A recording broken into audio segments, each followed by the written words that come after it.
Alrighty, hello everybody. Yes, my name is Robyn from Courage is the Cure. Independent media, 100% independent, which is very important in this day and age, even amongst freedom and independent media. So I'm very proud of that, and thank you to people here who engage with my work online. I really appreciate it. We've got a lovely lady here. This one here. Julie Inman Grant, the E-Commissioner of Australia. She is in fact the only E-Commissioner in the world. And we have been blessed in Australia to have the very first one appointed to us to protect us online. It's always nice to know that we have an E-Commissioner to protect us online, because I might sound a little bit sarcastic, yes. Trying to be a little bit humorous, yes. But there is a lot of awful stuff online. We know that is true. We know we do need to be responsible parents, aunties, nanas and grandpas when we have our children and grandchildren online, that they're not accessing inappropriate material. Well, we know that because that's part of our responsibility as parents, as grandparents, as aunties, as uncles, so on and so forth. But Julie Inman Grant, who I might add is not Australian, she's actually American, and if you've got some spare time, just have a look at the CIA connections. That's not a theory. It is actually some information you need to look at. But Julie Inman Grant isn't interested in the fact that parents can be responsible for their own children and what they access online. No, she doesn't care that parents are quite able to look after their children. She wants to introduce the underage, the under 16-year-old social media ban. Excuse me, it's such a mouthful, I'm struggling to say it. So last week we had Julie Inman Grant. She went along to the National Press Club and she addressed them for half an hour giving a speech, and then half an hour when the corporate media cameras that were invited along, she spent another 30 minutes answering their questions, and she was giving Australia some long-awaited information about the under 16-year-old social media ban. Now, this address that she gave to the National Press Club was called Swimming Between the Digital Flags, and she made comparisons to a beach where you have red and yellow flags to keep everybody safe from the rips and the potential sharks and all those sorts of things in the water, which, yes, red and yellow flags are wonderful things to have at the beach because Mother Nature can be unfortunately dangerous. So she thought she'd draw some comparisons, make some analogies with the beach, Australian life.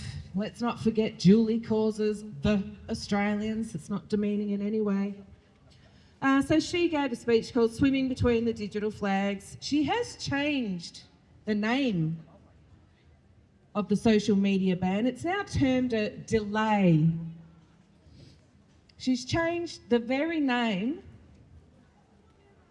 of the under 16-year-old social media ban because a lot of people were starting to kick up a little bit of a fuss about a third party, an unelected bureaucrat. Let's remember, we did not elect the E-Commissioner. She was appointed to us, an American appointed to us. People were cottoning on to the fact that it's not her responsibility nor any of her business to insert herself between parent and children relationship to determine what they should be watching online. So she changed it to a social media delay. Oh, the Honourable Katie Gallagher, she's lovely. She's another one of my favourites. Katie, I do love Katie. Now, when we're talking about the under 16-year-old social media ban, a lot of people have some growing concerns that in actual fact, it is one way to roll us into all using and being required to use a digital ID. Last year we had the Honourable Miss Katie Gallagher, our Financial Minister, say that digital ID will not be compulsory. So when we had Julian Munn-Grant address the National Press Club, there wasn't much detail about this social media ban. We did learn a couple of things though last week about this social media ban, and one of them is that if your child is using one of these social media platforms that is deemed inappropriate for children under 16, the parents will not be fined. The children will not be fined. So that's a good thing. If you're in the shopping centre, you've got your kid in your trolley, you want some peace just to do some shopping, you give them a tablet, whoops, there they are on Instagram. Under the age of 16, that's illegal. Don't worry, your neighbours aren't going to dob you in. The security cameras, the AI surveillance in Woolworths, they're not going to dob you in. Don't worry, you're not going to get in trouble. Who is going to get in trouble? Julie told us that it's the big tech platforms, and it's up to $45 million fine per breach. It is a bit excessive. So the social media platforms have a big incentive to make sure that you as parents, you as grandparents, you as aunties and uncles, make sure that your children or your nieces, nephews, whatever they might be, don't access these platforms, because big tech will receive a rather large fine for every single breach. Now, one of the other interesting facts that we learnt at the National Press Club was that YouTube is no longer exempt. So platforms such as Instagram, X, Facebook Messenger, you will have to prove that you are over the age of 16 to use it. But it was said for a long time that YouTube would be exempt. We found out that it's not, despite its educational capabilities. Children can still access inappropriate material, so YouTube is not exempt either. Apart from those two fun facts, the National Press Club really lacked any more information, and in particular, what information did it lack?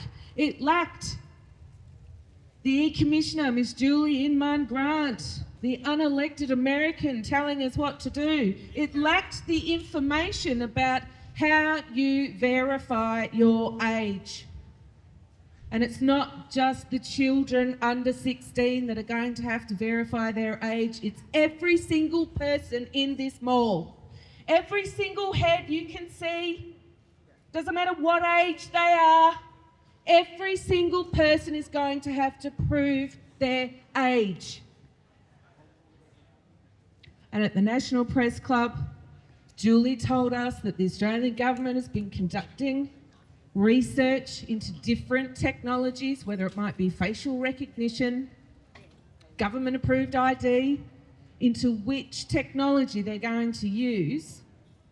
Excuse me, the big tech platforms, not the government, because the government's not doing it, remember, it's not mandatory.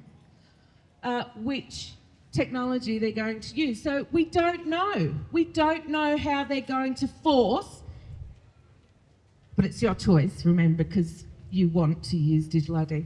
We don't have any information on how they're going to make people prove they're over the age of 16. The lack of detail says one of two things. They don't want to tell us how we will be required to prove our age, how every single person in this mall is going to be required to prove their age.